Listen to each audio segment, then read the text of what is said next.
Hey everybody, welcome to the Fox Den. I am here yet again with no Mama D. Her schedule still is not allowing her to be here with us with her new job. So we wait patiently for our dear Mama D.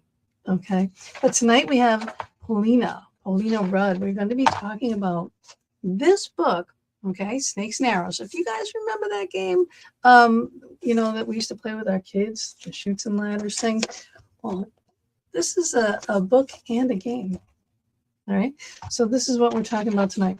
So Polina Rud is a doctoral candidate in art history at Moscow University with a master's in international relations, is an art curator and lecturer with an expertise in Theosophy, Nordic rune oracles, Hindu astrology.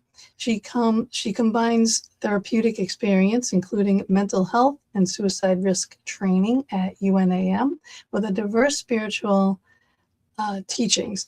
A renowned, I just asked her how to pronounce this, so I know I'm going to butcher it. Gyan Kupar, we'll have to ask her. Kupar guide. She helps individuals uncover hidden obstacles. We will be putting up her website, but it is polinarud.com. I will be putting that up, but let's get her on here. See, I already butchered that name. Good evening, everyone, but well done. That's Jian Kaupar, or Jian Kaupar, but all of us, sometimes we are struggling with pronunciations of several names that are not from our culture, so that's perfectly fine. Oh, thank you so much. Yeah, bear with me because we're probably going to have a lot of that throughout this show. But when you first encountered all of that, okay, what was it? What drew you to it? Were you looking for something in particular when you started researching this? So there is this tragic story behind that, because when I was 17, my boyfriend died. So it was a shock for me because I was supposed to manage this situation on my own because, I cannot say that in Russian culture, but in general, at that time, Russians, they were not speaking a lot about therapeutical help. So that's why I was supposed to deal with that by myself. So that's why one of the things that I found was this game. So that's why my biggest question at that time was, is it just to lose your loved ones? And how to manage this feeling, because at one point I understood that the person that I'm crying about was me. It was not anybody else. It was me. I was crying about how selfish I was, that I lost a loved person, that it's all about my personal suffering. So that was my first meeting, or when I first encountered this game. That was the question that I truly wanted to figure out, to find a kind of an answer, because obviously this question may not have only one answer, one solid answer. Wow, that was a lot. And you know what? That explained, because when you read your book, okay, it's like the beginning part of it has some explanations of things. And then you get into how to play the game, and then the rest is like oracle, like the oracles, the pieces you can see along here on the board, what they are. And this is what you're finding out about yourself throughout this entire game. And it's pretty amazing. It's pretty you just totally summed it up for me right there. I'm just like, wow, floored. But now this is your board. Now, did you design this board? I mean, I do have the original game board that used to be on fabric, I guess, that's in a museum currently, and I do have that picture, so I can put that up. So how close is your board to this board? Is it like identical? The first person who wrote the interpretation to this game was Harish Johari. Actually, this book of his was published by Inner Traditions as well. So he was the first person to interpret the sounds, because initially there were not like verbal or linguistic interpretations of each square.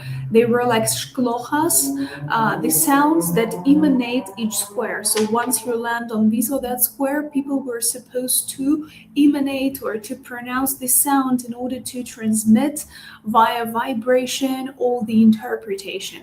And I truly believe in that, because every single time I'm remembering about Octavio Paz that wrote a book. I'm sorry, that Mexico City behind It me. happens. So that life.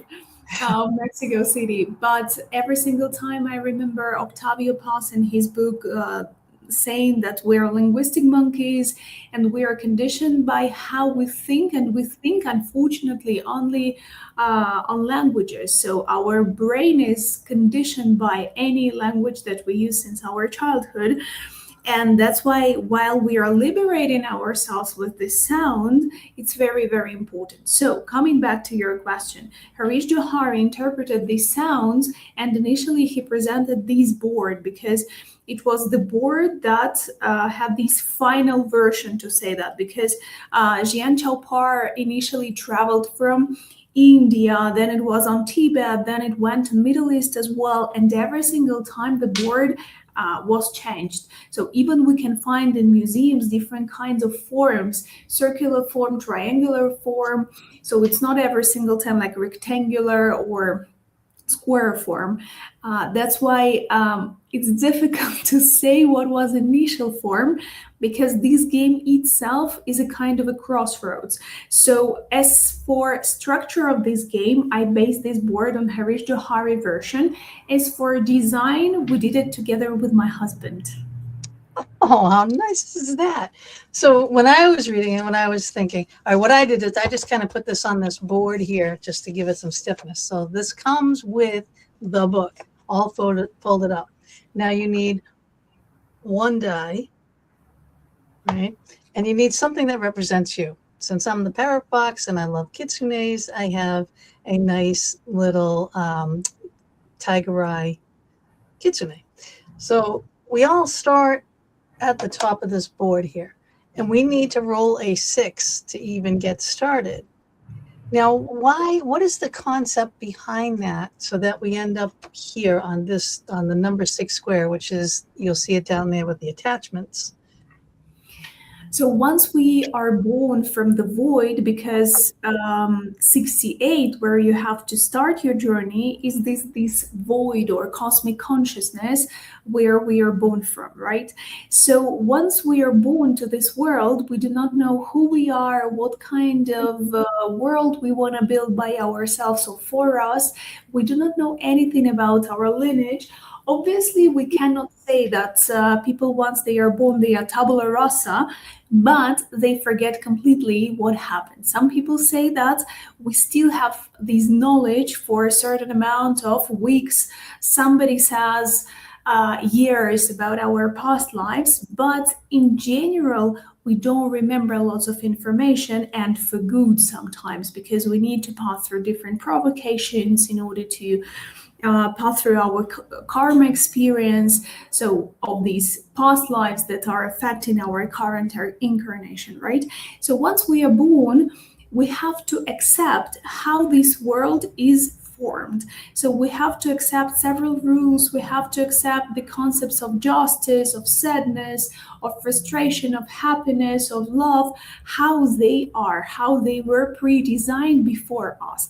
And then once you start to advance in this game, only then, step by step, you start to question everything that you are experimenting, that you see in your life. And then only you have to understand what works for me and what doesn't. And that's so beautiful, because at first I have to say yes to all the things that are happening to me. And only then I have this instrument, which is our critical mind, critical criteria towards this reality where I'm living, where I can understand what truly works for my spirit and for my transcendental evolution. Wow, this is certainly mind-blowing. Now, Again, reading it and reading. So when you land on 6, you look up 6 and you read 6, and it gives you the things that you are supposed to write and or do. So this takes a lot of time. So, like, how long in general does this game take to actually complete? I mean, is this an ongoing lifetime thing? I mean, does it ever end?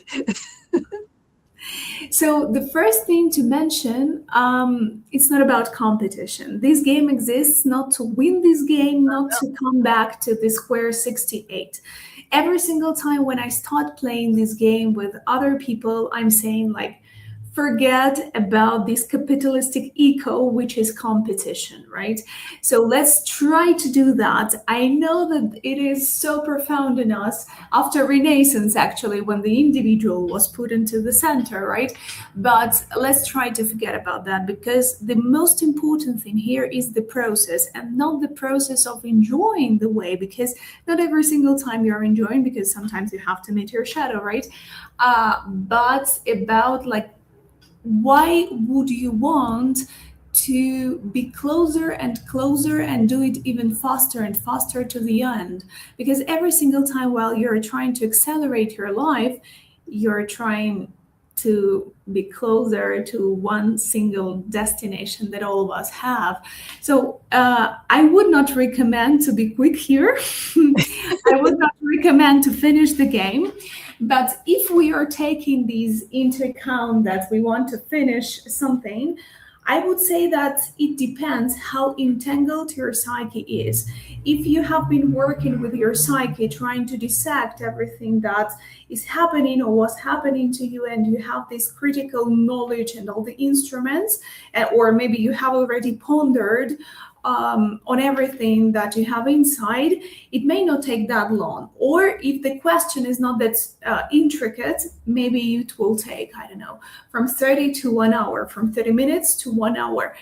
But if you have never spoken to yourself, if you have never had any profound, sincere, and that's a very important conversation, not an illusional one, it will take more time. And sometimes I personally, I can play it for 1 hour, but some time ago, when it was my first time to meet this game, I was playing for days, because I truly wanted to feel the square. Sometimes we understand the interpretation with our brain, but it's not something with experience that I can perceive, that I can take it to my heart.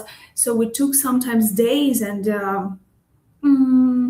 I wanted to say weeks, but no, mostly days to understand how do I feel this or that. Because I had this concept of anger, for example, or compassion, but it could actually take weeks and years. I mean, because how you feel today, how you see things today, what you would be writing down would be completely different once you say get to the end and you're a little bit more enlightened, or hopefully a hell of a lot more enlightened to, to the place where you want to be, but then again, you can start over and you can get even more, so I think it could just go on forever.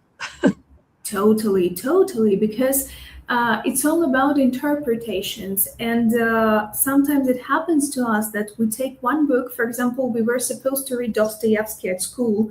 And me reading Dostoevsky when I was 15 and me reading Dostoevsky when I'm 32, 33, it's completely different things. So the same and even more profound, it happens with these games, right? Or sometimes people say every single time while I'm playing with my clients or while I'm working with my patients, every single week we record our sessions. And sometimes they come to me and say, oh, Polina, I just listened back to this recording of the session that we had several months ago, and I was not able to listen to that, but now I understand what you are talking about. So, and that's very important, because we are dynamical structures. We're not static, and that's the beauty of human nature, I think, and that's the beauty of this game as well. Right. Speaking of beauty, your background, explain to that what that's all about, because that's something else. I'm so happy that you asked, because I think that nobody asked me about that. That's the work, because one part of my life I dedicate to the history of thoughts, and actually I'm teaching art history for artists right now in New York. So there is a beautiful work behind me. That's the mural of an Argentinian artist, Cloud Chow. So he did it for us, for our office. So I'm really happy with that, because it shows it shows how important sometimes we have to get rid or to limit our doors of perception. So here you see that our eyes, I will try to show that we have sometimes to take out our eyes in order to truly feel, or above there is a brain that is completely hand, because there is no brain that this person has. And that's all about that you have to question the role of your brain in the process of making decisions or of living this life. So yeah, every single time it helps me to come back to my perceptual skills, to say that. And there are also different plants, medicinal plants that have been used since ancient times. So yeah, this reconnection with nature as well, because as Nietzsche said, in order to create something authentic, and we truly want to be authentic, we have to learn how to contemplate nature. Because while we are living in urban, while we are living in the city, the only thing that we see, there are copies of copies of copies. We are living in the world of postmodernism, infinite postmodernism. So sometimes it's difficult to create and to produce, and that's why we have to reconnect with nature in order to feel this creative power and this authenticity that everybody of us is looking for. Wow. That's a mouthful. That's an amazing piece of work there, and I love that. I'm an artist myself, so I've done many murals. Wow. And yeah. Yeah. And then I found out, I was so saddened. I found out that one of my murals in a hospital had to get painted over because they had water damage. So, but anyway, that's neither here nor there. I have these beautiful questions that are written out, and I'm going to read them because I usually don't do that, but I just like these. And if the game had a voice, what would it say to humanity right now? Learn to handle uncertainties. Because right now we are living in polycrisis world. I think that all of generations and all of centuries, they had their own crises and transformational moments. But right now, the thing that humanity is trying to understand is what kind of world is waiting for us, because we see lots of environmental crises, we see lots of social and political turbulences. And the thing that creates this anxiety inside of us is truly almost uncontrollable. And we hand in lots of free will to different authorities because we want to feel this security. And it's all about these uncertainties, because the man would not love to be in uncertain future. Men would prefer a lie rather than living in an uncertainty. So I think that this game is all about training our muscle, how to handle and how to feel comfortable while I'm surrounded by uncertainties, while the future is not guaranteed, because all the right-wing regimes, what they are selling to us is this strong hand saying that you will be secure, we know how to deal with that, we know how to do that, and we should not answer this provocation in that way. I think so. Yeah, we are in turmoil. There's no doubt about that. I mean, we're not going to get into that, but it's a scary situation for me, and and to navigate through this game. I mean, I think a lot of the politicians should be doing this just to get in touch a little bit with. See, I said I didn't want to get into it. I don't want to get a smidgen of humanity. As Pitirim Sorokin said recently, I just heard the conference about him, and as he said that most of leaders who come to power, they have several traits of character of sociopaths, like a kind of really diagnosed thing, not like a metaphor or anything like that. And because of that, they didn't have this capacity to question themselves or to have any doubt about how do they behave themselves. So that's why I think that it would be brilliant to offer them different kinds of tools. And by the way, there is one theory about this game. It's not that proved, but I read about that there was a history figure, Sakya Pandita. He was a historian, he was a philosopher and a politician as well. And he is said to have introduced Buddhism on Tibet, and he used this game for his own discoveries, but also while he was thinking about how to do that, how to present new religion, new philosophy to people. So it has some connections with politics or with politicians, but I think it would be, and sometimes it's pretty difficult because I think the egos take over too much there. exactly. And what makes you come there sometimes makes you really blind. And lots of leaders, they are surrounded by bad companies. Like recently we spoke about that. There is a square, like bad company on the board and good company. And sometimes bad company, they're not like people who are really bad, but there are people who are providing you with false information or who are lying to you or who are praising you. But it's like white lie, and they don't provide you with any good information that would allow you to make decisions that will truly contribute to the development of society. Right.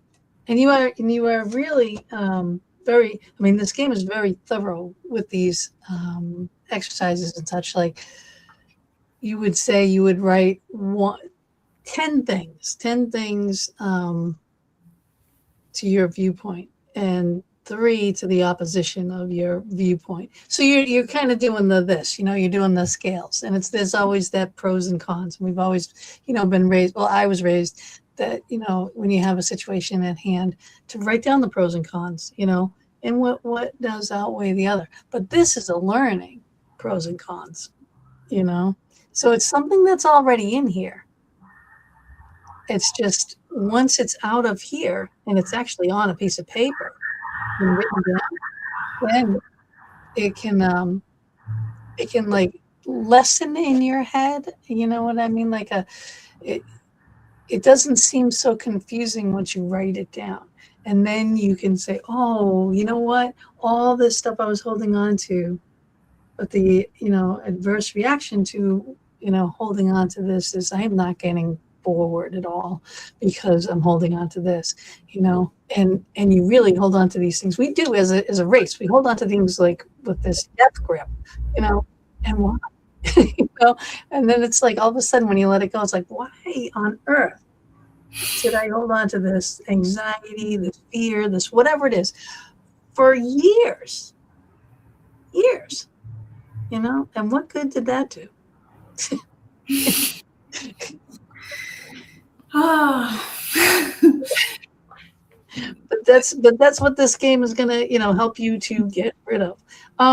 So not like get rid of, it's to make you conscious. Once you're conscious about that, your subconscious is not reigning you. You have the reins of your consciousness, because your shadow will never disappear, because the taller the tree is, the bigger the shadow. While I'm getting more brilliant, smarter, more successful in capitalist terms, my shadow is getting bigger. So it's not about getting rid of that. It's knowing that it is there, and I know how it speaks, how this shadow speaks to me, or how it might be materialized. And I know how I can neutralize that, or how I can find things in order to verbalize it in a more adequate or healthy way, so that not to harm myself or not to hurt anybody else around me. That's, that's our wish for everybody. I wish the whole world would think that way. But now explain, like the difference between the snakes. What are the snakes in the game? So there are snakes and arrows. And again, as you mentioned very correctly at the beginning of our talk, that this game has a lot in common with Chutes and Ladders. And this game was really popular and is really popular around the world and in the US in particular. So what are you doing with Chutes, or what are you doing with snakes? Once you're there, you go down. So, and lots of people are saying, oh my God, I'm a loser. I'm frustrated. Why that happened to me? Is there something wrong with me? But it's all about this thing that I just mentioned. It's all about shadow parts or some negative tendencies of our psyche, of our patterns. And the idea is not to get frustrated there, but to analyze and to contemplate what kind of snakes are pursuing me, because sometimes you may fall and fall and fall on the same snake, and it may provoke not only frustration but irritation as well. Why cannot I overcome the very similar thing? Why does it continue happening to me again and again? So that's the thing here. But I truly believe that snakes, they are like the guides for our consciousness, for our development. Why so? Because if you see on the board, there are two arrows that are the biggest ones. One of the biggest arrows is service, but the biggest arrow is compassion. And Okay. I think that we cannot, because every single time when people come, they are saying how I can be useful to society. I want to serve society. I want a business. I want a project, NGO, anything, how I can help people. But on the other hand, the biggest arrow here is compassion, right? So how would I be compassionate about somebody? It's not like with your brain that I should be compassionate, I should feel this compassion, I should understand. Sometimes it's impossible because it's easy to feel this compassion towards people that you love. But when there is something that triggers you in the behavior of this person, it's really difficult to feel this compassion. And through the investigation of your own shadow, when you can be reflected in your own shadow, all these triggers and things that irritate you, you will figure out and feel this compassion, not rationally. Obviously, while we are speaking about compassion, every single time I remember about this scene when the Pope went to, because do you remember there was an episode in history when there was an attempt to kill the Pope. Yeah. And he went to visit his potential killer, and it's all about that. Maybe it was really like kind of a superficial or for media, but on the other hand, it's pretty difficult when we think about that. There was a person who wanted to kill me, and then I have to come and to speak to him and to figure out what happened then. And I also remember that while I'm working with activists, because I co-founded an NGO where we give free psychosocial support for activists, I remember that I had a chat with a girl, and she worked with human rights in prisons, and she said that her grandfather was killed by one of members of mafia, and then she had to speak to this woman inside of the prison many years after, and to provide her with psychological support. So that was a truly gesture of compassion. I think obviously there was a world inside that was destroying, and all these vengeance and all these emotions that we can imagine. But on the other hand, it's like, oh, okay, it might be this representation of compassion that I'm speaking about. And that's why I think that we need these snakes, so that to be reflected in the shadow of another person, knowing that I'm also not that white person, right? That every single time I'm doing good, because this thought destroys our compassion completely. Well, without evil, there is no good, vice versa. Without hate, there is no love. I mean, it's the yin and yang of how the world works. Um, let's see. Oh, it talks about here about a mediator or a guide. Is that a necessary thing, or can you play this by yourself too? As for me, I started playing by myself because I wanted to figure that out. I wrote this book because I truly believe that we should be independent. Obviously, we can ask for help of therapists, of psychologists, and sometimes it's really, really necessary. But while we are thinking about the spirit and the firm column inside of us, I'm thinking about independence.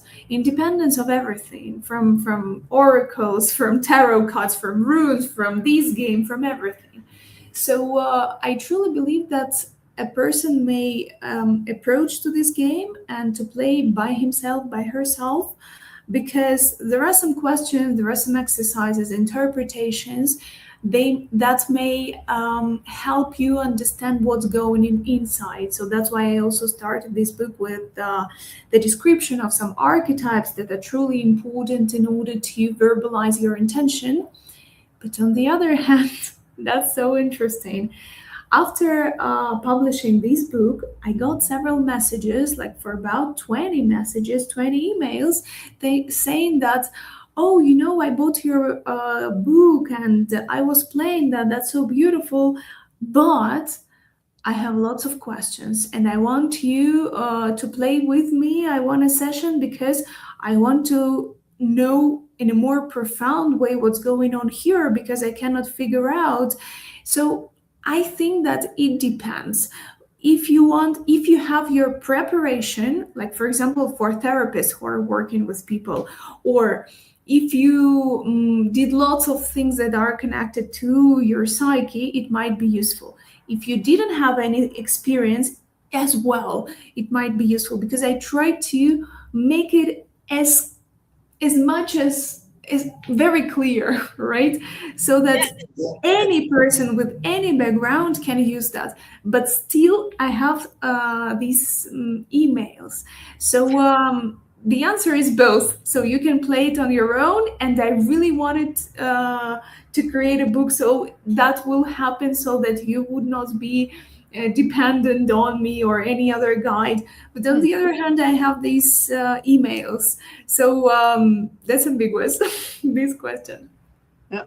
Let me speaking of, because you have now, if someone goes to your website, and that's Polina Rud, all right, I'm just going to spell it out for audio only. So POLINARUD.com. Okay. What are they going to find when they go there?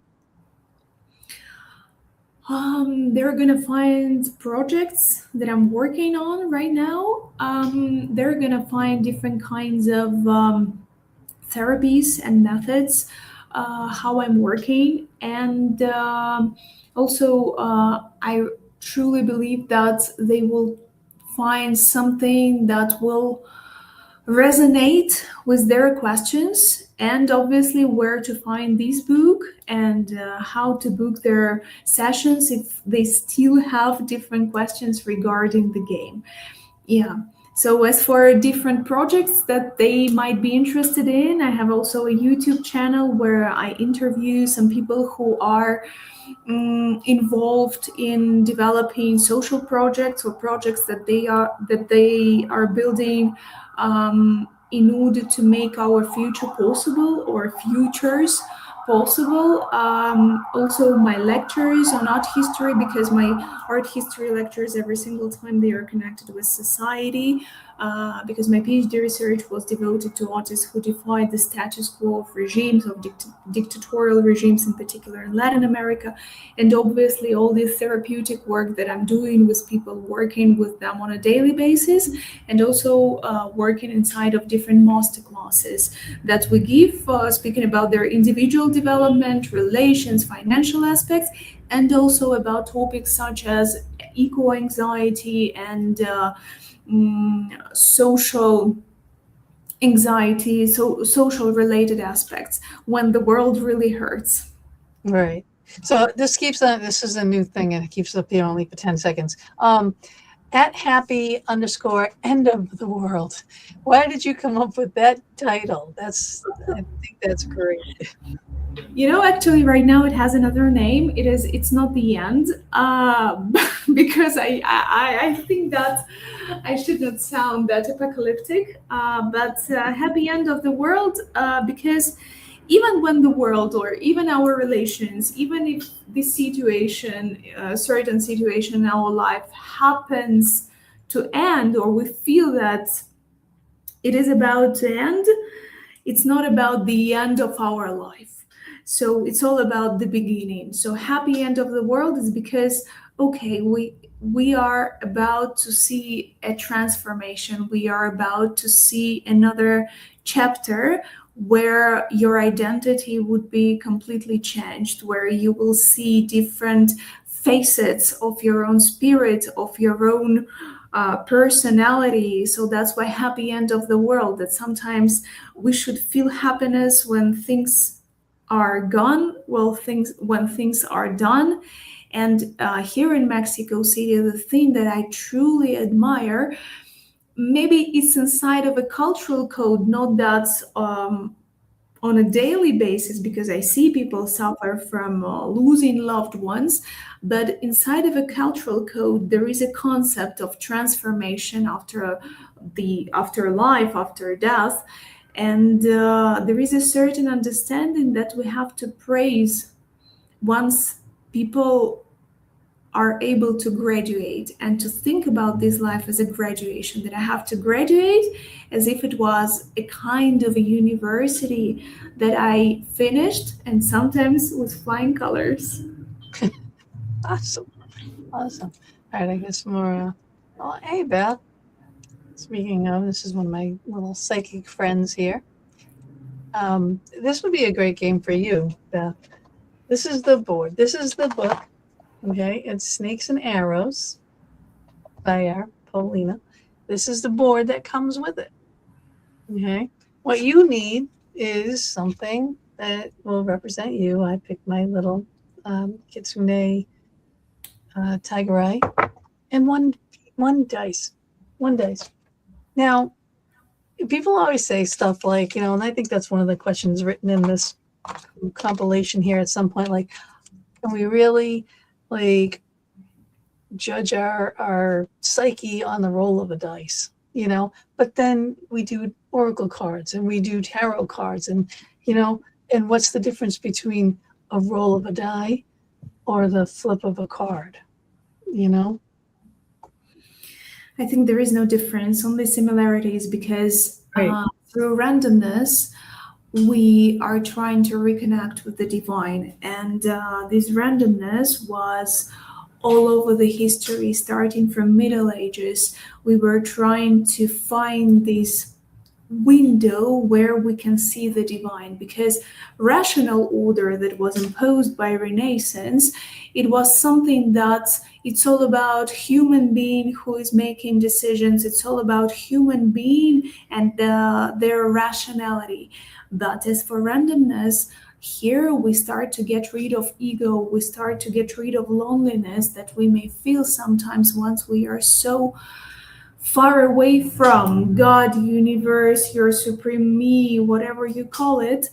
And through this die, through this randomness, we are being reconnected. And right now, while we're speaking about randomness, I'm remembering about technology, because all these code things, coding, artificial intelligence, interacting with artificial intelligence, it's also, obviously we are afraid of that, but that's a part how we arrived at a climax, or maybe not yet climax, of this interaction with randomness as it is, because code and generative things, it's all about that we want to interact with something that's not fully dependent on our choice, and sometimes we want to see a result where system and all the logics of system might also play an important role in the final result, and that's beautiful. Yes, it destroys at least some part of our ego, but on the other hand, that's so beautiful because it's all about cooperation, it's all about coexistence with the divine, with other systems, with nature as a system. Hmm. This is this is very, very interesting. You know, I've not had a person on here quite like you, and you know, and I'm really I'm glad you're here. I truly am. I mean, I've talked about these subjects in various ways, but not so much like this. Now, given the significance of intention engaging with the game, what is the proper way to articulate one's intention or question? Because you are asked to do this as you go through here, whatever you know, whatever you land on. Dharma, say Dharma, okay? We land on Dharma. There's karma and there's Dharma. Okay, we land on Dharma. What is my intent? Like, what's my end point here? What's my goal? Goal or how to define intention? Both. Both. Because intention first and then the goal, because it goes that way.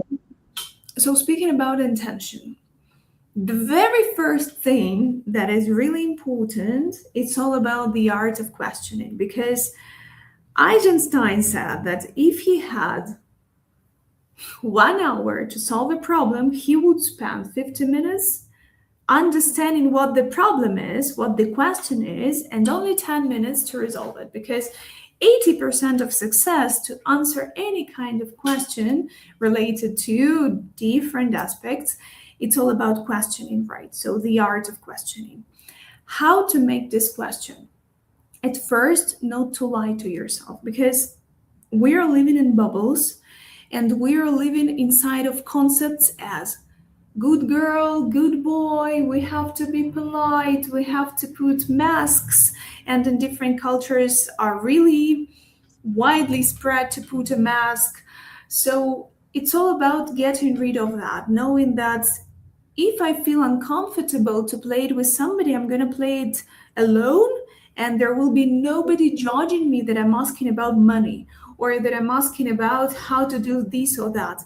So that's very important, because sincerity aspect, to be sincere, it's not that easy as we can imagine. So if I'm going to say, oh, be sincere with your question, people will get confused, because the concept of being sincere is really ridiculized or simplified, right?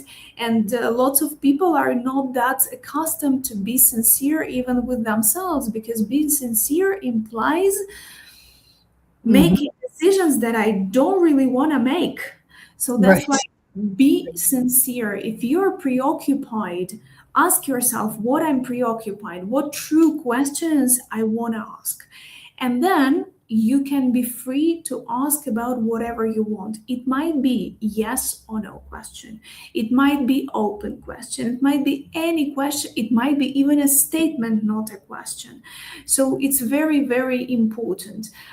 Every single time I'm making this example, for if you're asking, shall I go back to this work, or shall I stay doing this, or shall I work as this or that, or shall I come back with my ex-partner?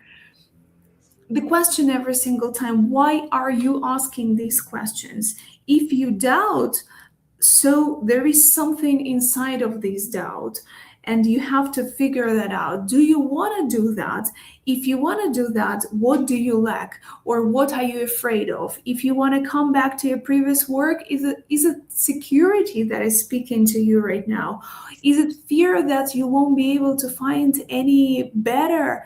So try to understand that, because it's not about the game to make these decisions. And if you can paraphrase that or verbalize it differently, like, for example, I'm not that sure that I'm not the author of one book, or I was that good at that work, but I'm not that sure that no anybody needs me in the future, right? That might be a good question.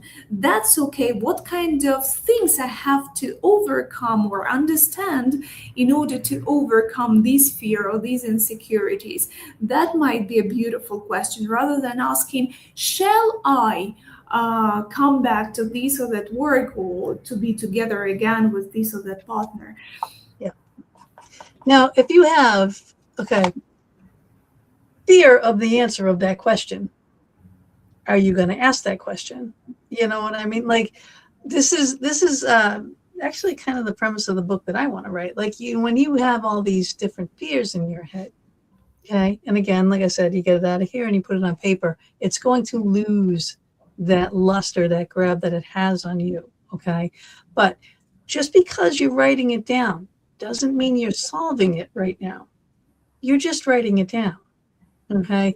And it's like, if you write your issue, your question in a circle, from that circle, and you have little feet coming off of that circle, potential answers for that, you know? And again, not saying you have to do it right now, but then once it's all out of your head and down there, these solutions to this question, right? And then you can look at it, you can read it, and you say, well, I really can't do this one, and I really can't do that one, and I really can't do that, but I can do this. So, okay, you know, that's amazingly profound thing that you mentioned, because game is the place where we can rehearse, where we can see the outcomes of different decisions that we should not, or we are not supposed to make right now, but we can suppose that we can do them. And this verb here, suppose, really relaxes our psyche, because supposedly I'm going to do this, and that. And that's important. Because game, it is something to work with trauma as well, because game gets rid of this seriousness of trauma, of problem, of very hard decision, grief, and no, we are just playing. And sometimes people are saying, like, play, it's just for children. Okay, even better to think about that, because I'm getting rid of this seriousness and I'm getting rid of this importance. Because what trauma does with us, it makes everything irreversible. It makes everything very serious, very hard. And what game does to that? No, we're just playing. Right. It's not the real life consequences going on here right now.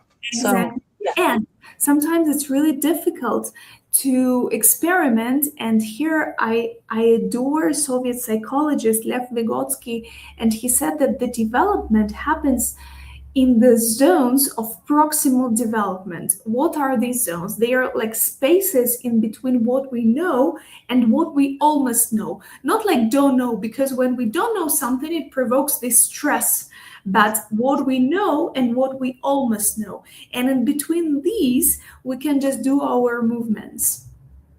I like that. And then you can further and find that out if you really, need to or want to pursue that, so I picked this answer and I want to go this route, but I don't know all that. So again, okay, hey, there are books, there are libraries, there are teachers, there are people, there are whatever, we have resources, we have internet, we have YouTube, we have everything that you really need to know is at your fingertips at any given time, so I like how you put that. I would love to, you know, find out more about that psychologist, because those really, really fascinating points there. Um, Now, let's see. Okay. All right. Let's talk about the archetypes in the psyche. Okay. Um, what are some of the archetypes that we commonly encounter in the game, and why is naming them so essential to breaking cycles of repetition and projection? I thought we were just kind of talking about that. You know. Mm-hmm. Mm-hmm.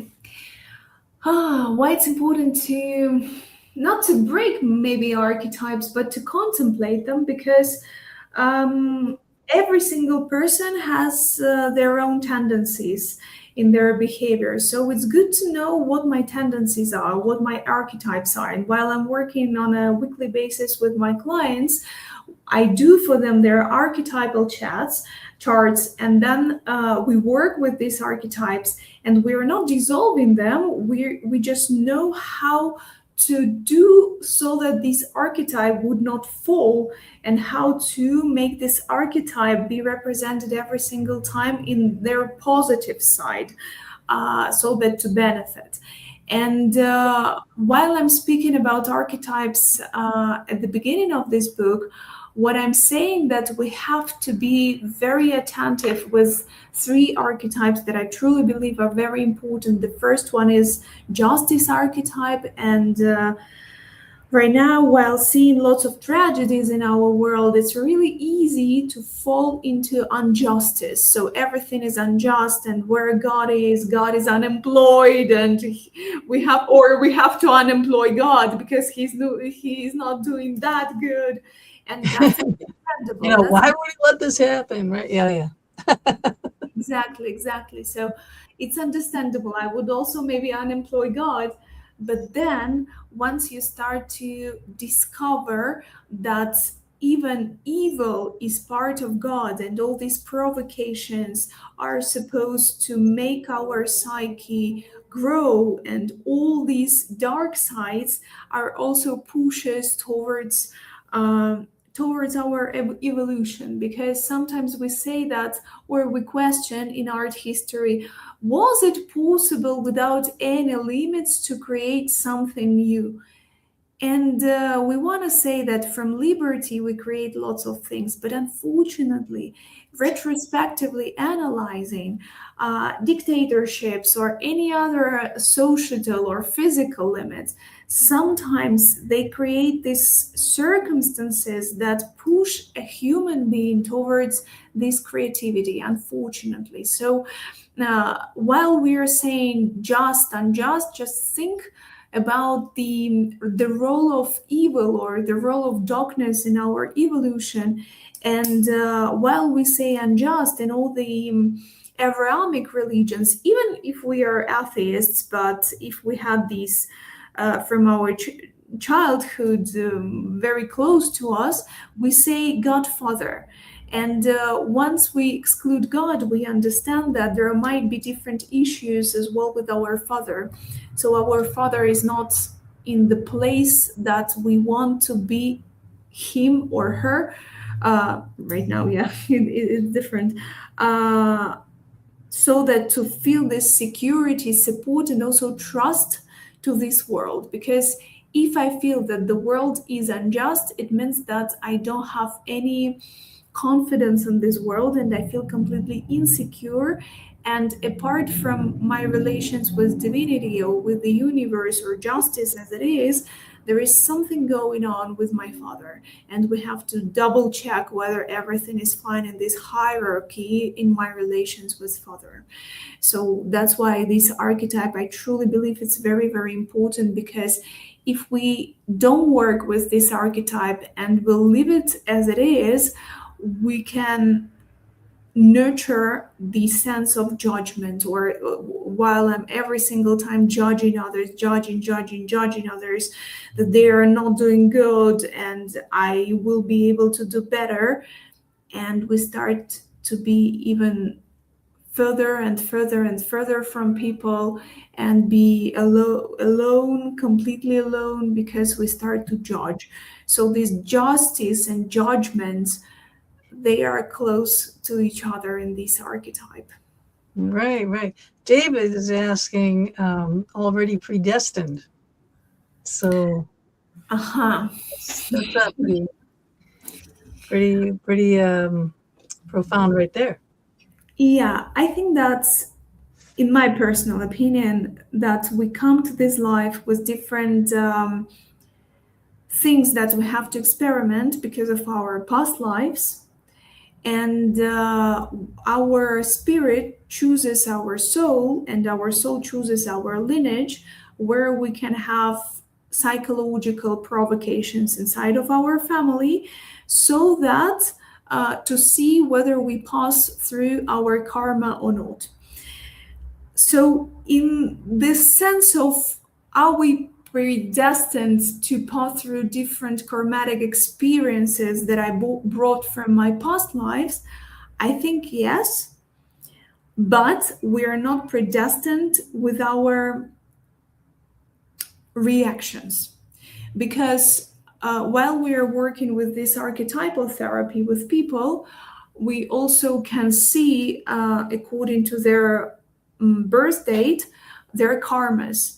And I saw lots of people with same archetypal chromatic experiences, but how they live their life, how they respond to certain provocations, it's completely different thing. So provocations might be predetermined, and they depend on our past lives and what we did, because karma, it's all about the consequences of our action, because karma is translated from Sanskrit as action. But our provocations, our response to these provocations, it's all about our free will. I think so. Now you said you kind of refer to these archetypes as silent puppeteers. All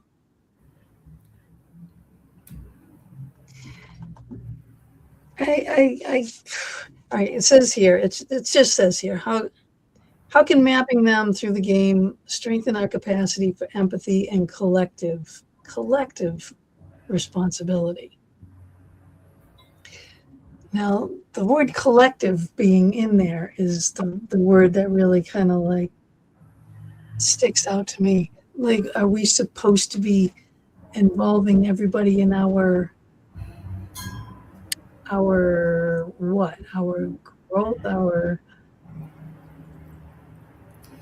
don't understand. And I don't know how if we are going through this and we are learning about ourselves, how can this collective benefit from us? Yes, I think that at first we have to figure out everything that is connected to our individual part, and that's important. But there is a certain moment in our life when I cannot discover all of my facets of my spirit if I'm not thinking about collectivity, if I'm not thinking about society, because there is something that I have to figure out while I'm handing in one part of myself. Obviously, we have to distinguish here in between sacrifice and helping others, because sacrifice, it's when I don't have something, but I still give everything that I have, and even more that I don't have. But helping, it's from abundance. When I have something in abundance, I can share. So that's very important for this part. But I truly believe once we reach certain level of consciousness, we start to get to know more about us while we are interacting. Because even Buddha, while he was meditating, he was not alone. He was seeing different kinds of provocations from creatures, from figures, and it's all about this interaction. So what kind of role do I play if I'm not involved into society, in where we are going?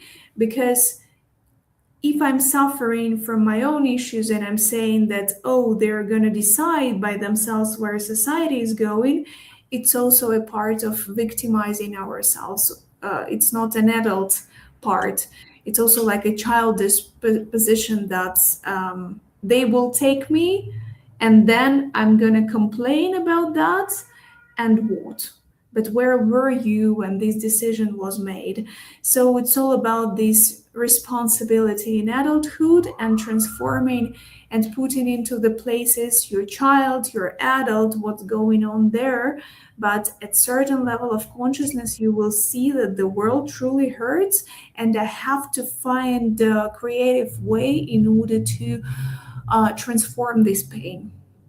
Right, right, and connect everybody so that we can actually get solutions to some of these problems. Now, Susie says, do you think life path numbers play into things?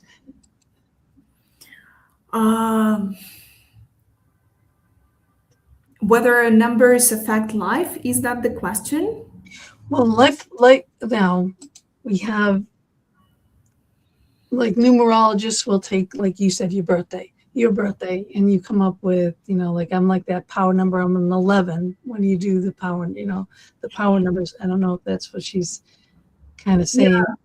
Susie, we would be grateful if you will make your question even more precise.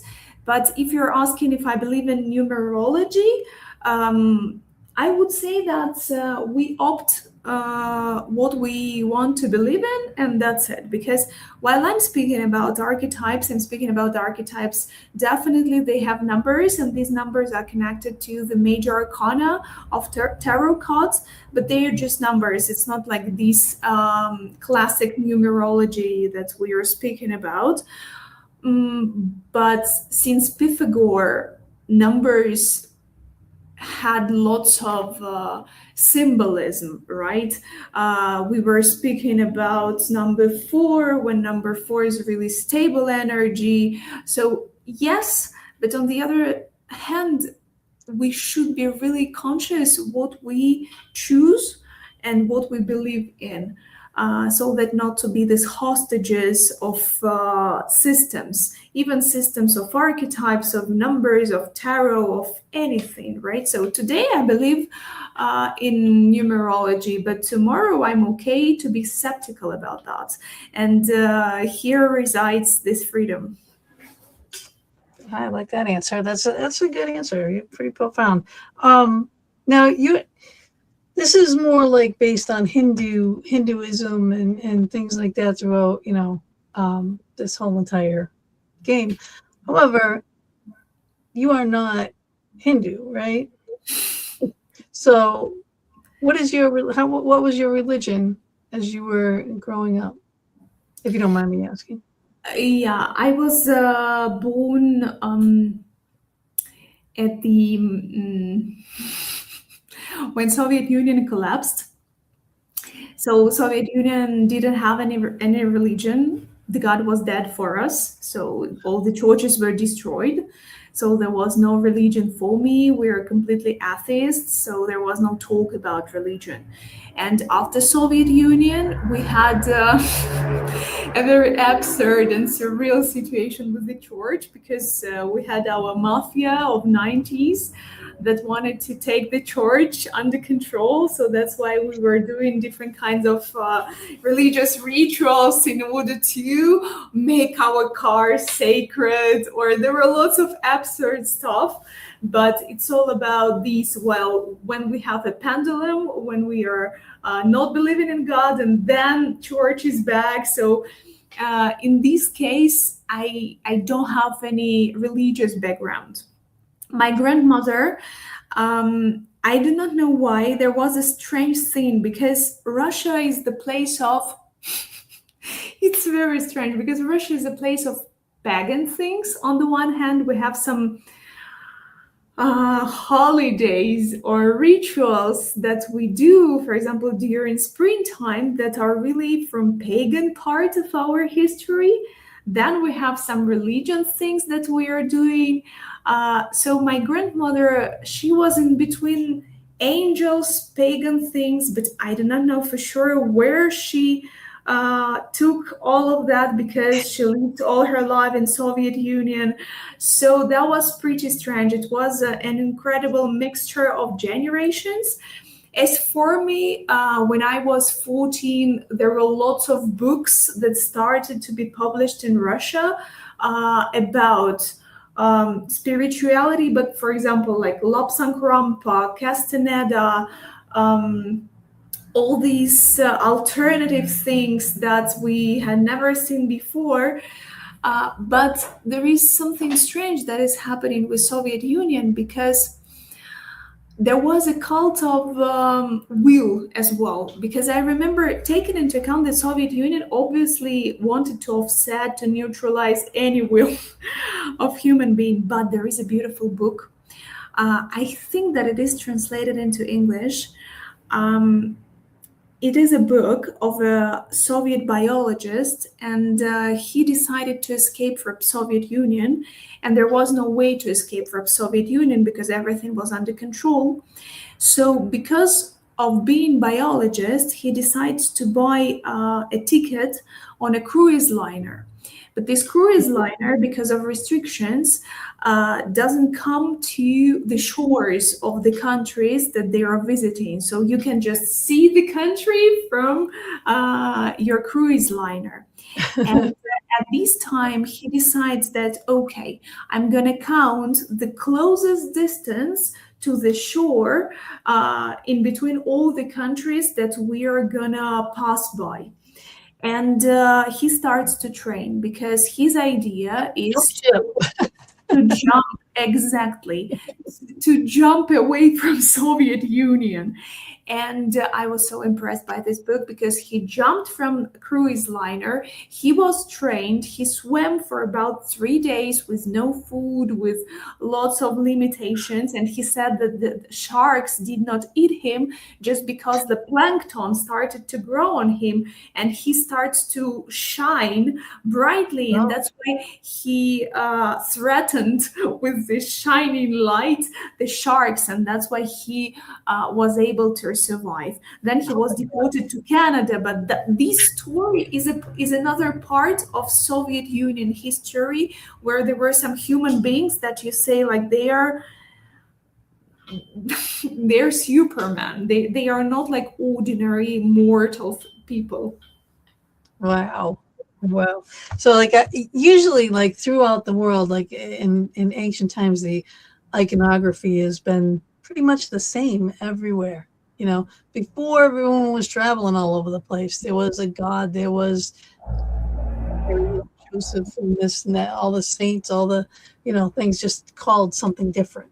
But to look at the portrayals of them, especially as an artist or an art teacher or lecturer, you'll see, how similar they all are when we weren't moving. Was it the same in Russia? Did you have that kind of iconography from your, way past?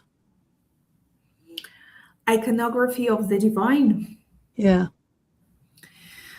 I think that my personal perception was very, very strange. I had to figure that out because, on the one hand, we had Easter, on the other hand, we were not speaking about death. On the third hand, we were trying to hide different death things, like when your pet is dead, so you're not saying it to your child because you do not know how to speak about that. So I think that on my personal experience, I had to figure that out. What to believe in because there was no guidance there.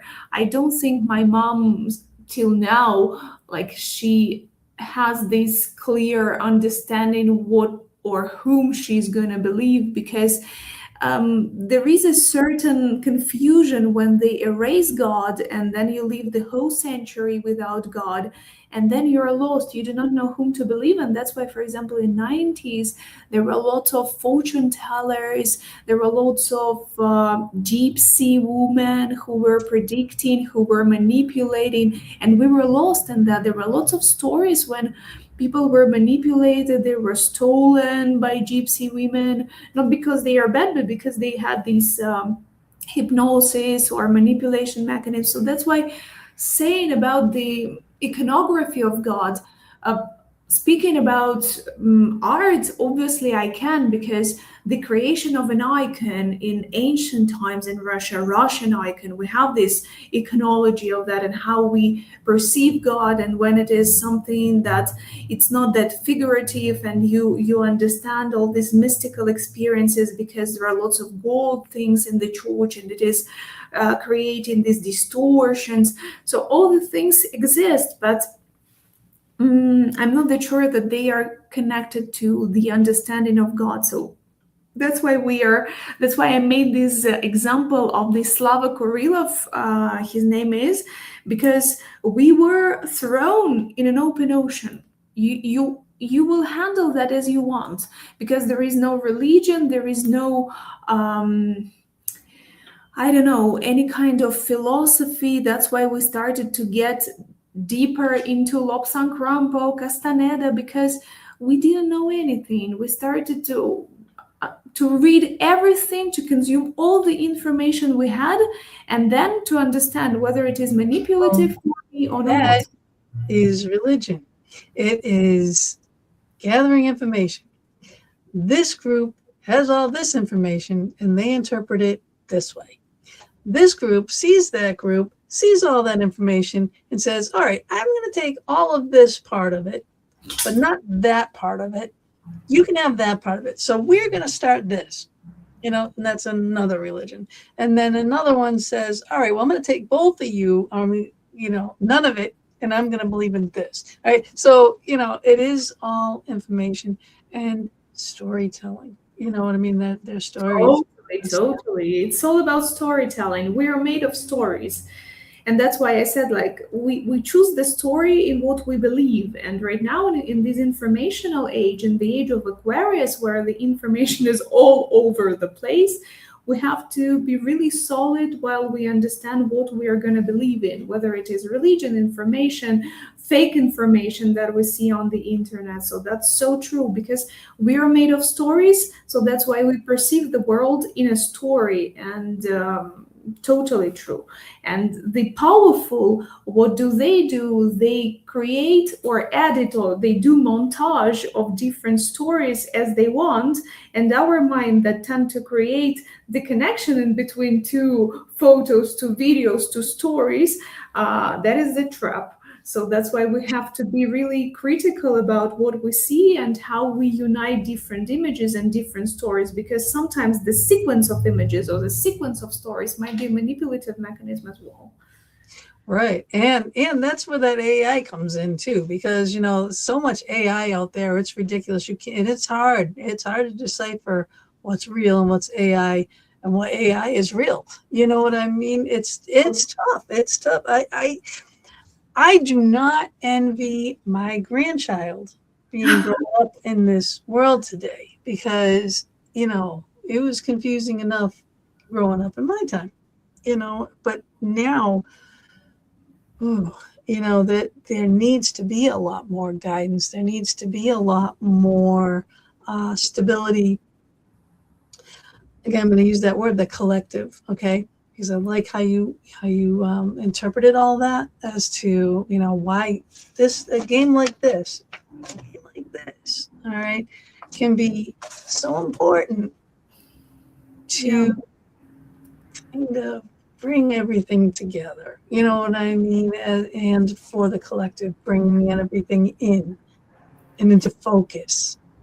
Yeah, but being surrounded by so many lies, it's also a good mechanism in order to develop other tools of perception, other perceptions, because every single time it is a pretext to develop other perceptions. How I can do it, maybe not rationally, because sometimes rationally it's almost inaccessible, right? But to understand whether it is fake or it is true, but it is an invitation to develop our perception, intuitive maybe perception. And the muscle of the future, I truly believe it should be, or it will be, the intuition, because only intuition may say to you whether it is correct or not, while being surrounded by artificial intelligence or any other objects, artworks, news created by AI. Yeah. Well, I always say that, that I live by it. I always say, trust your gut. Your gut is your intuition. You know, you know, we are all born, unless you're a sociopath, we are all born with the instinctive knowledge of right and wrong. You know, how you're raised, how you're brought up. Yes, that has factors in it. We were brought up in way different cultures, However, here we are, and we're agreeing on a lot of things on many levels, right? It's so true. It's so true. Yeah, we are made of the same. We might be made of different cultural patterns, but Stefan Zweig said that all the archetypes that we put on ourselves are similar because history just changes costumes, but the essence is the same. So Right. that's why obviously we don't have so many differences as we Yeah, think. those barriers, those walls, those, this country, that country, this religion, that religion, they're really not really there. They're there because we put them there, but they don't really exist. Mhm. Exactly. That's the power of story, as you mentioned that. It's so true. This is like, honest to God, because you get very profound in here. You do. The whole beginning of this is pretty, conceptual, very, very, very much so. I just want to kind of go over, like, at the end of every chapter you have like exercises. Okay, so this is, at the end, at every block you land on, there are exercises to do. What it evokes and what's going to be evoked from the square, and it's just so fascinating to see it in writing, because I've never seen something like this written. And I do oracle cards. I read oracle cards. I see the books. I don't really use the books because I just go by my gut instinct, my intuition, what comes to me, and I trust that, But this, I would definitely have to read it, for this. But I think, going along with what we've been just talking about, like, if you got this and you play it by yourself first, you're going to learn a little bit about yourself. But to get that diversity in there, someone else's perspective, I think it would be great to play with someone else. And then, maybe go and play with some mentor type person or mediator type person, And because again, your perspective is going to change. If you really want to learn, you can't be stuck in what's just here, It's good. All this knowledge and all our ancestral knowledge is here. It is here, and to get it out of here and out so that you see it, that you understand it, that you can live it, that you can apply it, right? However, it's limited. To bust those limitations, you need to study, you need to learn, you need to listen, you need to talk with others. Like, what's your perspective on, say, confidence? Okay, that's the square I just landed on. So it's confidence. It's 28. What am I doing at this level? What my perspective on confidence? Confidence. It's all about say truth to yourself and to promise yourself something and to fulfill this promise to yourself. Because confidence is really related to our self esteem. And I feel confidence in this world when I feel confidence in me. And I cannot feel confidence in me when I betray myself. If I say that tomorrow, I'm going to do a very primitive example, but if I say that tomorrow I'm not going to eat sugar, or I'm going to start reading every single day, or I'm going to quit my job and I'm going to find a new one, and I don't do it, here is where you lose the connection with your confidence, because you're your soul says we cannot trust your words. There is no coherence in between what you say and what you do.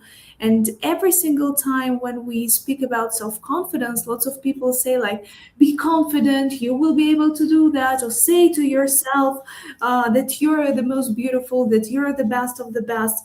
But that's a lie, because you cannot do that if you see on a routine basis, on a daily basis, that you say one thing, but you do another thing. So you don't respect yourself, and self confidence and self esteem starts with self respect. And thus, it continues or grows into respect to others, into respect to your loved ones, into confidence to your loved ones, because you know that what you say is going to be materialized, and thus you know that the person who is next to me also is going to say it and is going to do it, because everything that we don't like in others, we have already mentioned that, and that might be a bit pathetic because lots of us are saying about these reflections, but it is like that. So yeah, in order to find this confidence in the universe, at first you have to find trust in your own words. That's so true. Now, what is it that's the opposite of that, right? Is like fear, right? What's the thing that kills confidence in people is fear. Like fear of the unknown, fear of, oh my God, well, what if I do this? What is going to happen? On the one hand, yes, but I truly believe that we cannot live without fears. So it's not like, I think a confident person still has fears, Like a because healthy fear, not a debilitating fear, a healthy fear. obviously a healthy fear, he's not paralyzed by fear. Totally true. I think that the opposite of confidence, as I mentioned, is lie. When I am completely detached from the reality, I live in a bubble. I live in a created reality that doesn't have to do with truth. And that's why I don't trust. There is no confidence, because when I see a table, I see a chair in this table, right? And that's a complete illusion. And I cannot confide, I cannot trust in this reality. And obviously, it provokes fear, but I think it's living in a bubble, and it's living in lots of lies. It's where we lose our confidence. Right. And what's the worst thing that can happen? I mean, the worst of the worst is you fail. Oh, too bad. Okay.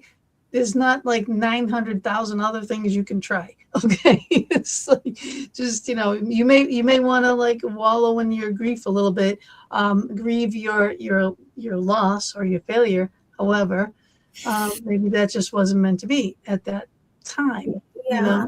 The but thing here, that loss in most cases is accompanied by rejection.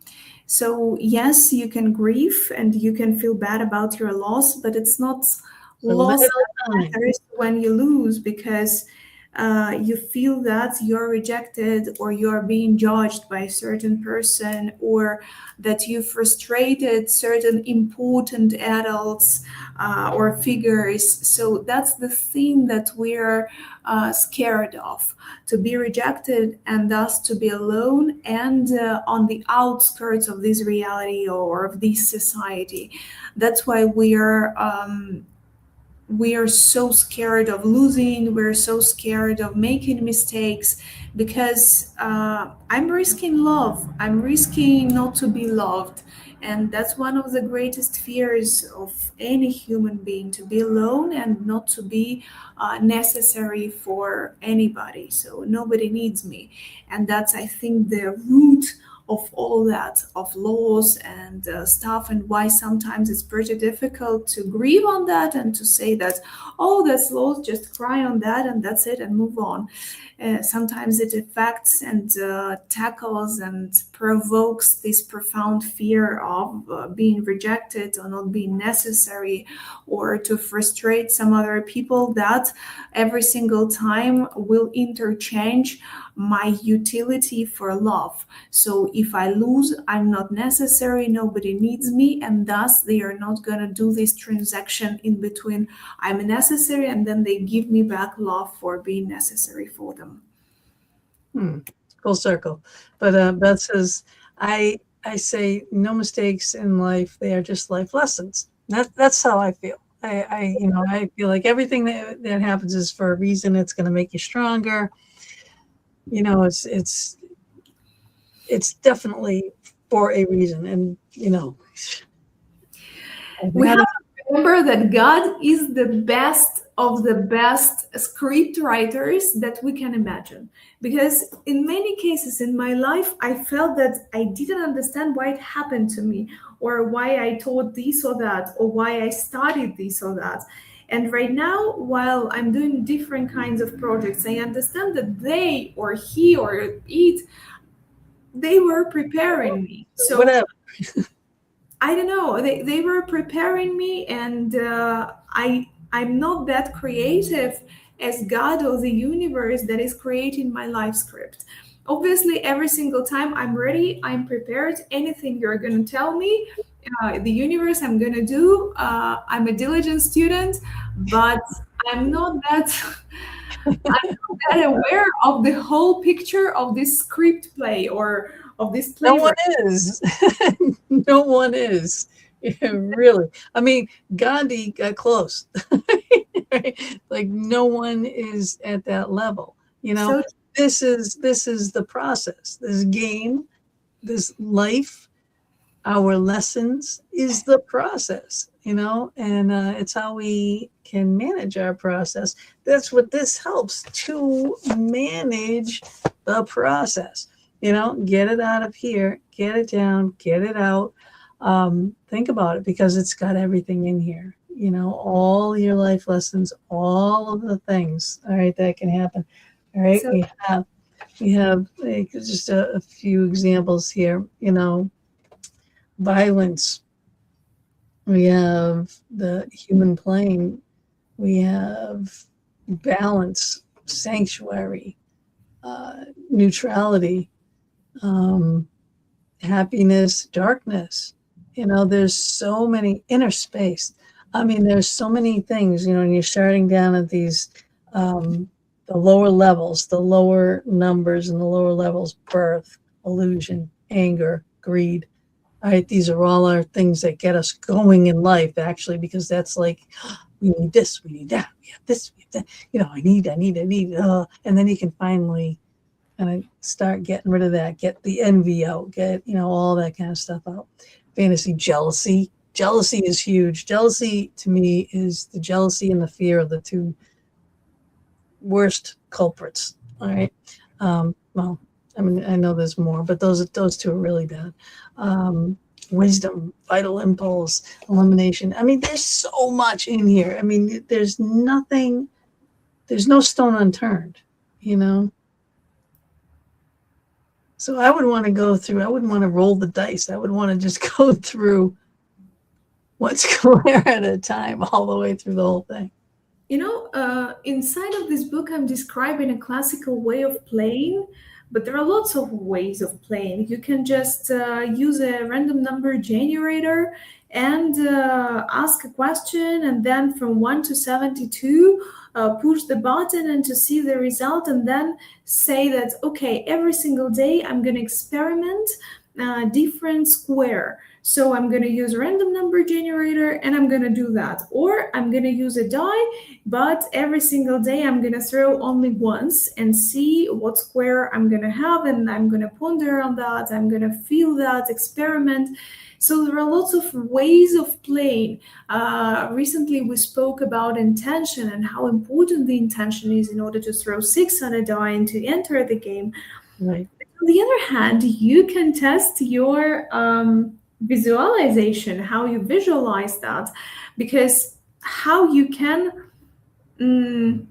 push the reality to play these metrics, saying that, okay, right now I'm gonna throw 6. I don't have any question, but I'm gonna visualize rolling 6 on a die. It also might be a way to train how you manifest things that you're feeling, things that you are thinking. Now, you also say about the rolling 6, 6, and 6 and 6. Like how many times you can roll a 6. what was that all about? Like so many times you keep rolling sixes. So six, that's a pretty good number for this game because if you continue throwing six on a die, it means that your question has lots of energy, or sometimes it's a statement or your decision. People say, "Oh, I want to be an actress," and then they roll 666 on a die. But once you throw six three times in a row, here is the problem because it seems that there is something happening with the energy, or there is a manipulation from your part, or there is a lie, or there is something. And after a certain number of sixes on a die, you have to start from the very beginning because you're faking the play or you're violating energetic approach of playing this game. Reset. No, this is not what's going to happen.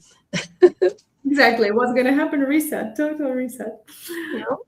So like, okay, on here, I want to try to get back to different questions on here on these archetypes and stuff.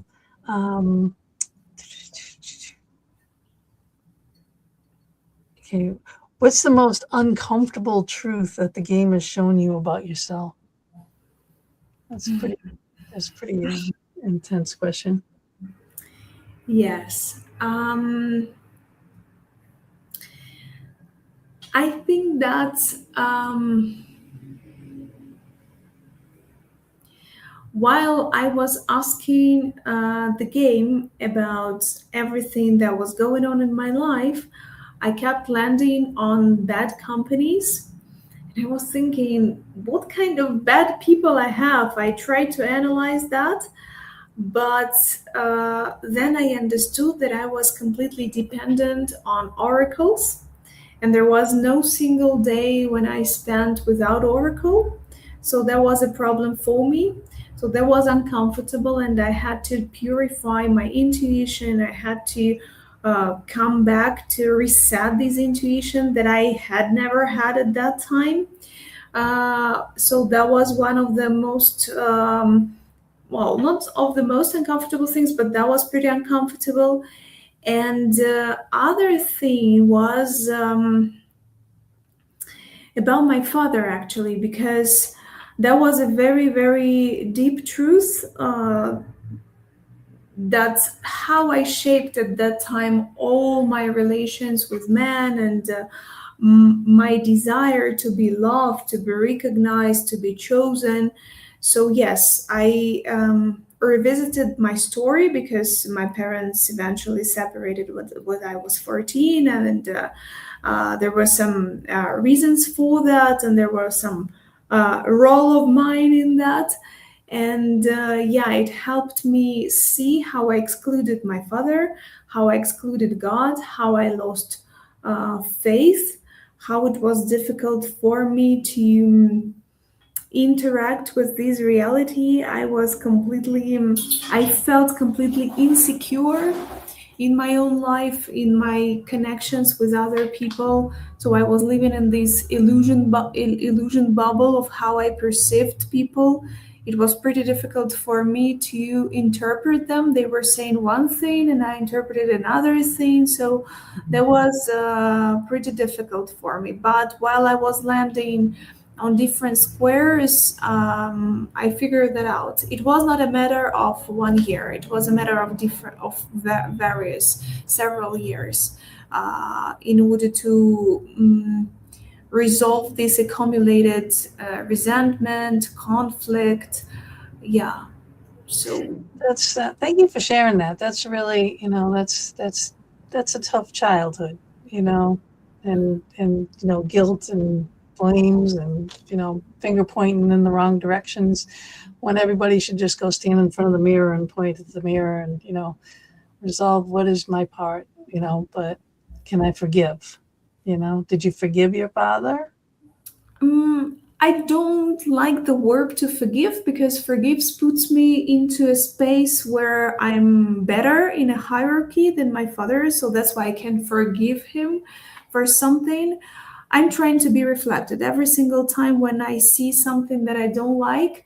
I see it in myself, like some echoes. Maybe they are not that solid experiences, but echoes, because his DNA lives inside of me. So obviously, some part of his bad inclinations or bad tendencies might be reflected in me. So that's the part where I try to use this conceptualizing that I showed you with compassion, because there is no other way. There is no other way, because I cannot forgive him. Who am I to forgive him? That's interesting. That's interesting. It really is. But again, thank you for sharing that. You know, Um, but my story, maybe sometimes I really want to say and send lots of gratitude, really, really, because till tears to lots of people with whom I worked as a therapist, and I worked with lots of people on retreats, on private therapies. But because of these people and listening to their stories and working with their stories, and sometimes they are terrifying stories connected in between not only violence and abuse, but in between life and death, and some things that you start questioning justice. And thanks to people with whom I worked, I felt that lots of things that were happening to me, but in particular, things that sometimes happen still to me because I'm a human being, I think that, okay, it's not that bad in comparison to a person who, one, two, three, four, five.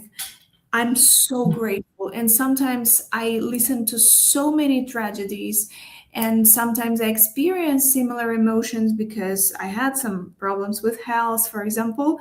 And I was like, I know that I'm not alone because I listened to these women before, and I know that I'm not alone. And while we are experimenting sadness, frustration because of this or that problem or trauma, this loneliness makes it even harder.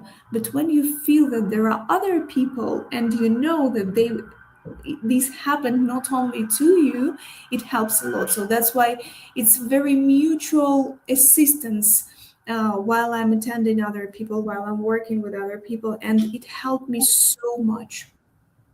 well, that talking, that communication, that stigma of I'm the only one. This dark clouds only follow me. I'm the only one that went through this. I'm the only one. You're not. That's that whole Me Too thing.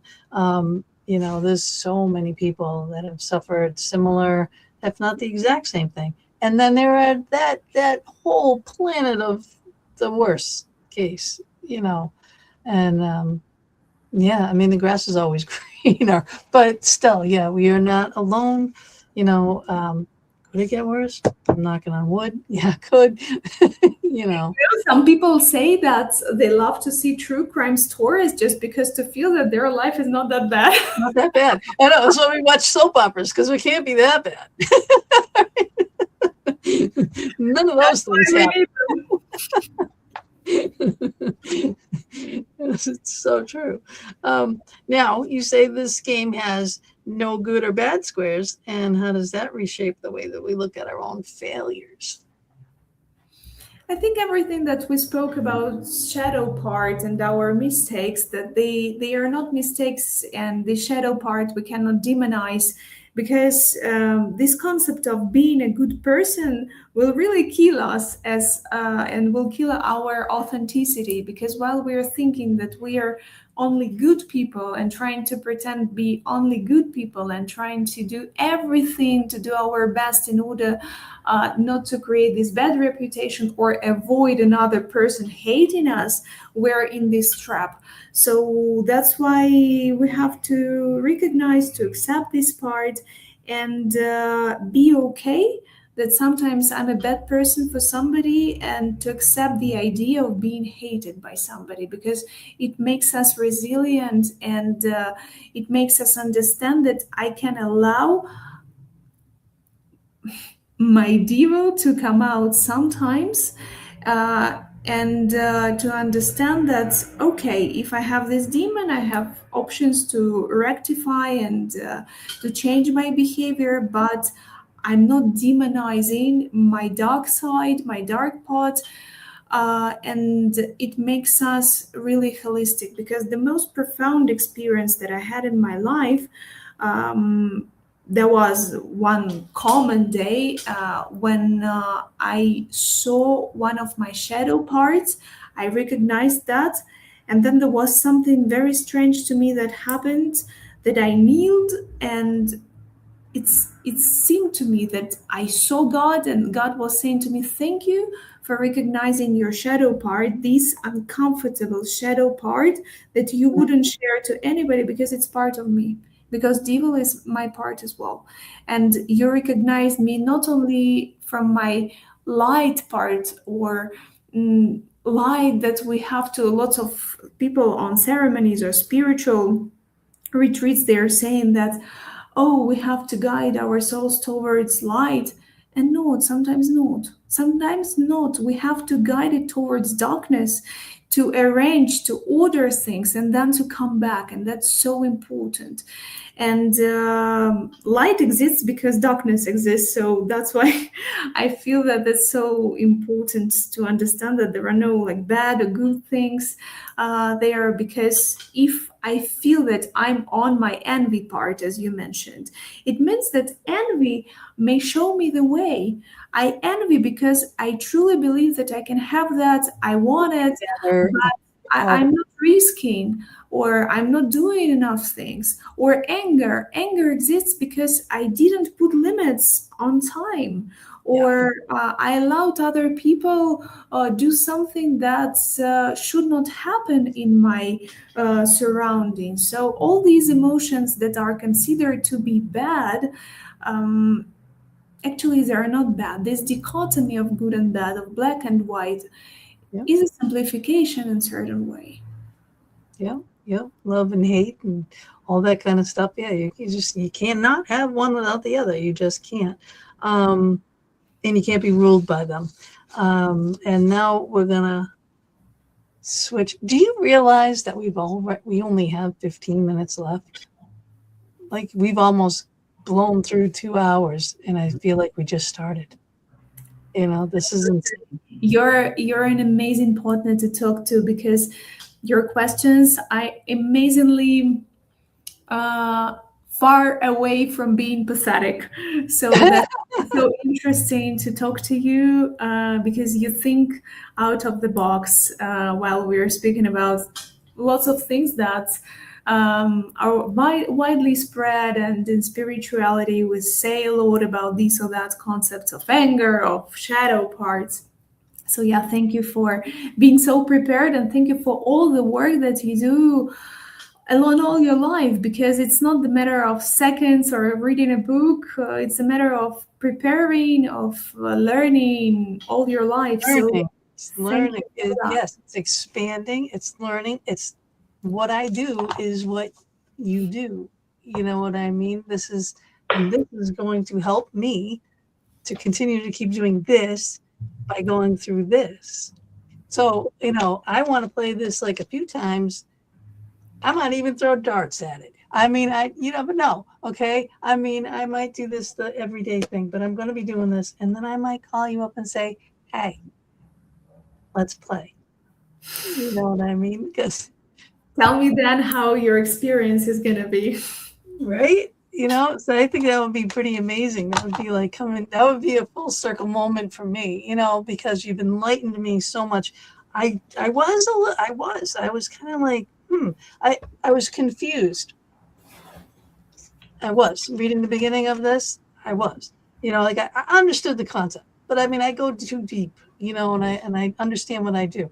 So, where can you get one of these boards? It comes with the book. Okay. So this is the question that she just asked right here.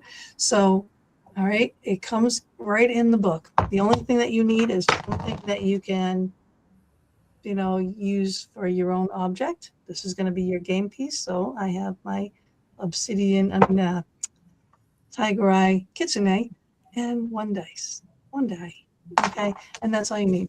But her book, can you get this on Amazon? Yeah, It, yeah, sure. it's Mhm. on Amazon. All right. But her website again, Polina, Polina Rud.com. Okay, you can go there. You can check her out on Insta. She has a YouTube channel where she has a lot of things that she's doing. Are you going to write some more? Are you writing more books? I'm writing a fiction book. Oh, are you really? Yeah. What is that going to be about? I don't know whether I can share a story, but it is about a young actor who wants to play a very serious role of a maniac, and suddenly he sees a maniac, so he has to choose in between spying and voyeurism, watching, because he's not that secure about himself, and helping a person who is dying in front of him. So yeah, this dilemma in between whether I'm going to be a good actor and I have to copy what I'm seeing, and on the other hand, if I'm going to help the person who is suffering and who is about to die. That sounds really interesting. I mean, I want to read it. I love books. All right, I love books. I love reading. I mean, this is what I do. Again, learning whether it's fiction, nonfiction. Usually I have to read nonfiction and, and things like this, because I do read every book that comes through my show, and that's how I learn. And that's how I can pass the knowledge on. And isn't that what we do for our collective, to bring everything together, to make all this work, right? It's so amazing that you don't have this shortage of having a dialogue, at least dialogue with books, with interesting books. That's so amazing. That's brilliant. Well, you wrote it. I mean, not with this book in particular, but with all the books that you're reading. Yeah, because you don't have this shortage of dialogue. Yeah. No, definitely not. And it's all weird things too. I mean, talk about this. You want to see what my show is next week? Wicked Strange. Now, from New England, that's in New England where I'm from. That's Jeff Belanger. He does a lot of cryptids and creepy things in the area and all that kind of stuff. So it's all New England folklore and urban legends and things like that. So I love that as well. This is very deep. This is very psyche and very archetypey and very ancient, and very, there's a lot of wisdom being put out here. Self-searching, self-sacrificing, self-loathing, get over all those types of things. What do I want to change about me? So I think this is amazing. Love that you did this. I love it.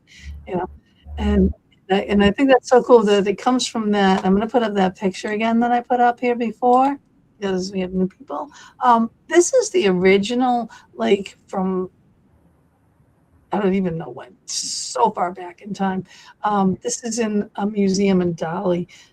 They did this original game. They put it on fabric, and they played on fabric, and they used shells and stuff like that to play the game. So this is ancient. It's just like divination. It's just all these things that have always been there, but it's a culmination of everything in one place, which is really fascinating to me. Because seriously, there's nothing left out on this board. There really, truly, truly isn't. The truth. 59. The truth. Okay. So, yeah. It is supposed to be this consciousness, so the description of the adventure of consciousness, how we are being developed, how we feel this evolution, from where are we going, from this tabula rasa, and then remembering everything that happened and how we build our own world, how we build our own life, and say that, okay, Maya right now is not for me. I'm going to choose this, and that because I see how it works. Okay, later I'm going to interact with people. Okay, how I'm going to interact with people? What is the basis of my interaction with people? Whether it's all about fear or looking for love. Why am I doing this or that? Okay, while I'm interacting with other people, what about sexuality as well? So how do I explore these parts? So inside of this board, it is a variety of experiences and topics that you can tackle, that you can discuss with yourself, with other people, because you mentioned playing with your friend or playing with closed ones. I think it's an option as well, because sometimes this game works as a family constellations or as constellations, because some traumatic experience or uncomfortable truths, sometimes it's easier to discover while watching other person coming through them or passing through them, because you say, as we love to say, oh, one of my friend asks, that works in that way, that's it, Right. it's easier sometimes to recognize some shadow parts of yours in other at first, and then saying, okay, it may ring a bell to me. Yeah, So there are things you don't want to talk about. Those things that are hidden, the things that you forget about, because our brain, that's one thing that as a human that we do have to protect ourselves is to forget, right? Our brain will shut that hard thing away. And then something like this can bring it up if you're ready to deal with it at this time. It will come up, but it might not come up unless someone else says something that triggers that memory, or that, you know what I mean, or you feel safe enough. And that's a big thing too, a safe zone, so it's important to play with someone that you trust, that because this is soul wrenching things here, so I mean, you got to be honest. so true. Yeah, and to be prepared, be reflected in them. And sometimes it might be provocative, because Right. I guided ceremonies for families, and sometimes you say, okay, I'm not that sure whether it was a good decision, because you start to work over secrets, over some reproaches and things. So be sure that there is no manipulative thing here, whether you cannot speak sincerely, because sometimes opening your trauma means hurting at the same time another person. It's like after Oh therapy, yeah. lots of people Yeah, want to you run cause over. don't cause harm to others. Yeah, yeah. That's like in AA. That's one of the things in AA. It's like, you know, Yeah, but while you spoke and asked me about like whether I decided to be different towards my father, so that not to use this word. And I see how people after therapies, they decide to run towards their parents with reproaches, saying that, oh, you were a bad mother, you were a bad father, you did these and that, and you're the reason why. yeah, But that's not the idea, because you're gonna hurt, because the biggest fear of any mother, of any father, that would kill a part of their ego and self-esteem, is to hear that you were a bad father. And some people may say to me right now, but that is deserved. And maybe yes, but they are in their personal jail. They are burning inside, because they know the truth by themselves without you showing that. So it's not for you as a child to mock them and to point them that was your fault, that you did these and that, because you become their parent, you become God, you become any other figure that is over them in the hierarchy. yeah. Well, it's easy to point a finger at someone. That's a because, oh heaven, I didn't do anything wrong, or things like that. Like that's really a hard thing for people to do. It's to really sit in front of a mirror and point the finger at the mirror, and to go through all these things, okay, that make us us, our faults, our glaring faults, or things like that. Yeah, yeah, because it's easier to do this than this. Yeah, it's so true, because it's taking out the responsibility from your shoulders, and when there is no responsibility, Mm, it's easier to leave maybe. But then you say, oh, why I was drained by this or that experience, why I was drained by this or that talk, by these people, because you're not in the reins. You don't have the reins of your life, because in some situations you prefer to see them. And here is the play, the trap of being victim, and of having this childish behavior, of not having responsibility. Because on the one hand it's so beautiful and you're like, oh, the life is amazing, I'm not responsible for anything. But then there are some contexts, so when you say, oh, I didn't want to end up here, how did I end up here? Because you were not you were not in the control of what was happening at that time. Exactly. I am so sad to say this. Like we're like at the end of the show. What do you want to leave our people with? And like if they can get in touch with you somehow, and if that's a doable thing, can they do that through your site to book sessions with you, or that type of thing? You can contact me or my assistant via our website, polinarud.com, POLINARUD.com. Whether you can book a session with this board, with this Hindu game, and we can play it, or you can book some sessions on a weekly basis. We can work with archetypal therapy as well. So there are lots of a big variety of things that we can do together in order to resolve different kinds of a narrow of problems, starting from financial aspects, relationship, business. Sometimes lots of leaders from different international organizations and NGOs come to me, or startups sometimes. So we can also work with that, with different methodologies that I have, whether it is with this game, with archetypes, with any other psychotherapeutical methods.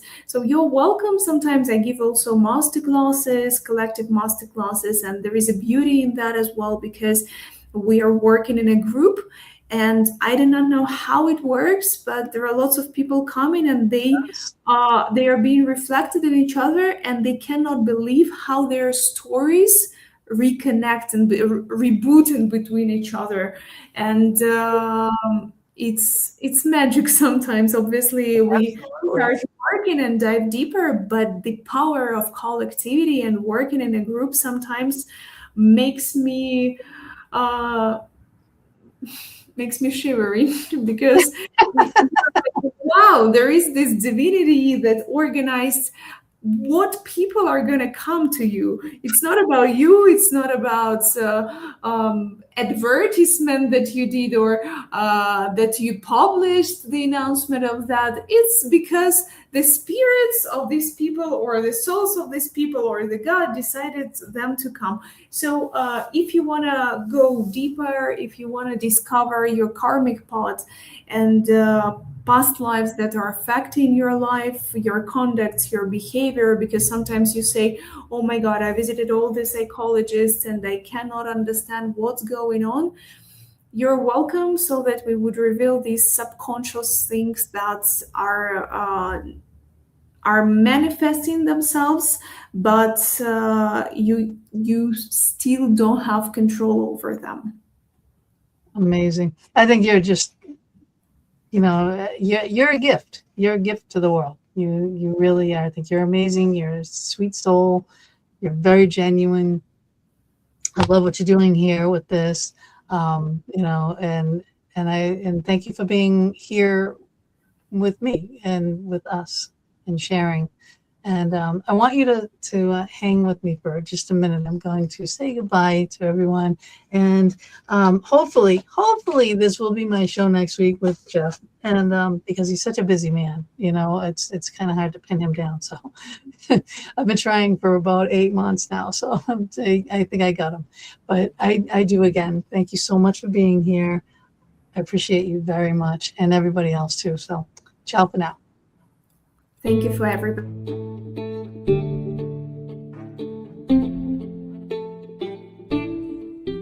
Thank you so much for joining us for another episode of the Fox Den with Gina B and Mama D. We are here every Thursday evening from 8 to 10 p.m. Eastern Standard Time, bringing you a variety of guests or our own intuitive oracle card reading shows. We are streaming live on Facebook on my personal page and our YouTube channel, The Fox Den with Gina B and Mama D, on Mama D's YouTube channel, Angel Meadows, as well as our audio-only venues. We hope you enjoyed our show and our guest or your reading, and we would love it if you would go to our YouTube channel, The Fox Den with Gina B and Mama D, subscribe, share, and definitely hit that notification button to never miss a show. We'll see you all next week, and subscribers, watch for our pop-up shows as well.